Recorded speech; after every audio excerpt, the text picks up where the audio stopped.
Hey everybody, Jim Powers. We want to welcome you to MaryvilleSaints.com and Saints Vision. And the men's basketball team, following the women's team last week, headed up to Canada and has played a couple games already over the weekend. And joining us from Toronto is head coach Kevin Carroll. Coach, how's everything up in Canada?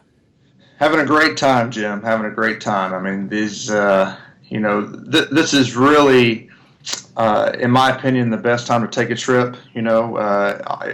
We've taken trips during the season when we went to Hawaii and different places and stuff. But taking it this time of the year, you can kind of take in a lot more of the scenery, maybe enjoy the stuff off the court just as much as you do the stuff on the court. So we've had a great time.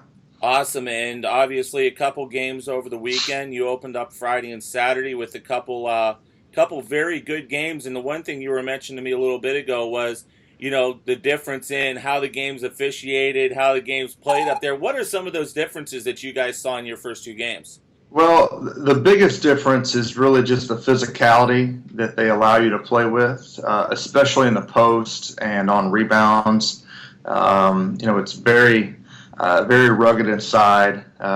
Teams go, extremely hard after offensive rebounds because I don't think there's been one over the back call called yet on either team that we've played in two games, and it's definitely we told our guys though, hey, this is a good thing. It's going to make us a little bit tougher, make us a little bit more physical, especially around the basket. Talk a little bit about some of the guys that have performed well and looking at the box scores. I think there's been a few bright spots already for you here in this trip. Yeah, and really we've tried to play everybody almost equal minutes. So I mean, I can't really say too much. I think everybody's played fairly well. I guess the guys that kind of stand out to me a little bit, two guys that redshirted last year, Carson King and Devin Shadon, have both played well. Carson has rebounded the ball very well. Devin has scored the ball very well. So those were good spots. Those were bright spots. I think that Forrester Sims, Sekou, Max, our returners. I think everybody's kind of done pretty well thus far, and kind of where I hoped we would be at this point. And that's the thing. And we talked about this a couple weeks ago. Having these 10 practices in these games, it's giving you a little bit of a leg up because of some of the redshirt kids from last year and some of the freshmen to get a chance to see what they've been able to do in their redshirt year and the freshmen coming in, what they need to work on. Yeah, exactly. And, especially, looking at it from another angle as well, it's really kind of solidified, in recruiting. You get a chance to kind of evaluate your team a little bit. And usually recruiting, you're trying to get kids to commit this time of the year, and you haven't even seen your team play or practice yet, So this has been good to be able to kind of see, okay, hey, it's only been two games and 10 practices, but this kind of gives us an idea of, hey, we think we're right and what we're going after in this year's recruiting class. And, there's been a lot of positives to it. One of the other big positives is just culture. You get a chance to go out. Yesterday, you guys went to Niagara Falls. For some of these guys, they've never made a trip like this. They've never been able to see Niagara Falls and downtown Toronto like you guys have had the chance to over the last couple days. Yeah, it's been great. We've spent a lot of time together as a team, just kind of traveling around, looking around. We visited Dundas Square, which is kind of like the Central Park in New York City. That's Dundas Square is like that here in Toronto. Went to Niagara Falls yesterday. Went to a place called Real Sports Bar and Grill last night, which is kind of like an ESPN Sports Zone for dinner. Today we will sightsee at the CN Tower. Got some plans for our guys tonight, and we're not telling them yet exactly what we're going to do, but some other fun stuff tonight. And then we've got some other things planned for tomorrow as well. We're actually not telling our guys too much. We're kind of trying to surprise them a little bit. So I'm not going to let the cat out of the bag just yet. You'll probably figure it out on social media and Twitter here soon enough. But we've had a great time with our guys. And you guys aren't the only team from the GLVC up there. UIndy's up there as well. Have you guys had a chance to run into them yet and, kind of visit with them? Yeah, they're not actually in Toronto. They are in Windsor and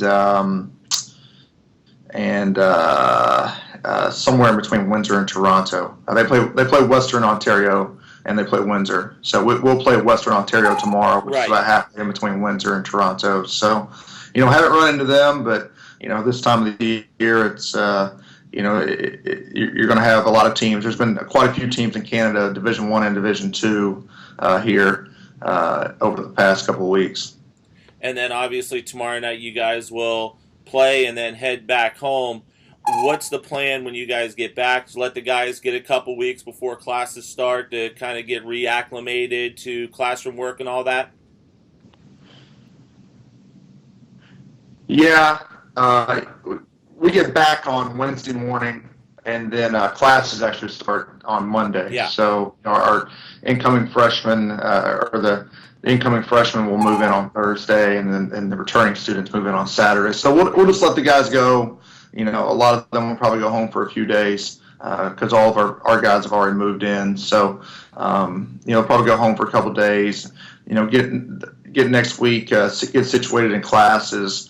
We probably do need to be mindful of not doing too much, not burning our guys out. I don't want it to be, we're trying to play in the conference tournament and all of a sudden we look up and it's like, hey, we've been practicing and going hard since August 1st, So Right. We've got to be smart about that, but at the same time, we've still got a lot of work to do. But the great thing about this trip is it's giving us the opportunity to see what our focus needs to be as we head into our fall workouts. And for you and the assistant coach, it's plenty of film time as well. That'll give you guys a lot of work when you get back to kind of break down the film a little bit more other than just, in the hotel room or just in the office. You'll get some extended time to kind of look at some things. Yeah, we've been doing some of that, having some film sessions with our guys, and so all that stuff's been very beneficial. But the main thing, like I said, the greatest thing about this trip is really just the time we get to spend together with the team. The one-on-ones, just them getting to see the coaches in a different light, maybe. And that's the tough part is when you're, during the school season, everything's so rushed. You're going from practice to class or to study hall or to lunch or whatever it is. And, you don't always get the time that you like just to sit down one-on-one with a kid and have a 15, 20-minute conversation just about life, and continue to build those relationships that are so important to us. No doubt. Well, I know tomorrow morning we're going to talk with a couple of the guys, get the players' vantage point of what you guys have been able to do. But it's great to see the Saints doing well up in Canada on the tour, and appreciate you taking the time. Have a great day today, and I know we'll talk to a couple of the guys tomorrow.